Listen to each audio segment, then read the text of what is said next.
Human trafficking, commonly referred to as the modern-day form of slavery, is actually the second largest criminal industry in the world, right behind drugs. But what most people don't realize is that it's happening right here in our own backyards. Unlike narcotics, human beings can be used over and over again, and the exploitation of them in the labor and sex market has been reported to be more profitable than selling drugs. In historical slave times in the United States, a slave would have cost around $30,000 to $40,000.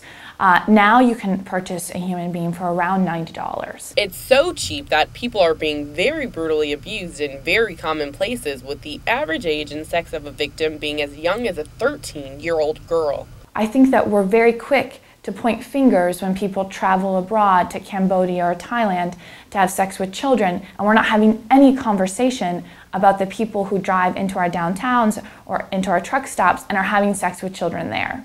Bridgette Carr is a professor of law at the University of Michigan Law School and founder of the school and the nation's first law school clinic dedicated solely to human trafficking.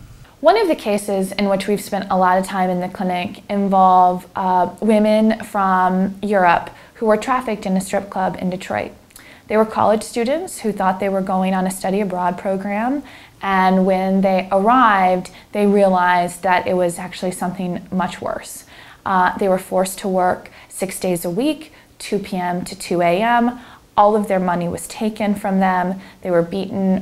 One of the women was systematically raped, and it was horrible. And that happened right in Metro Detroit. I knew it was a pervasive problem, an egregious human rights violation.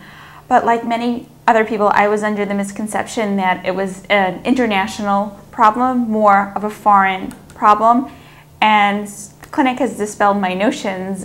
It's a domestic problem as well. Through the clinic, students act as real lawyers representing victims with real stories inside and outside of the classroom. You can read statutes, you can read laws, you can read rules, but when you sit across the table from someone who experienced such a emotional, physical abuse and had to find the strength, A, to escape herself, and then is looking to you to be her advocate, and you become that person who has to tell her story and also frame it from a legal point of view.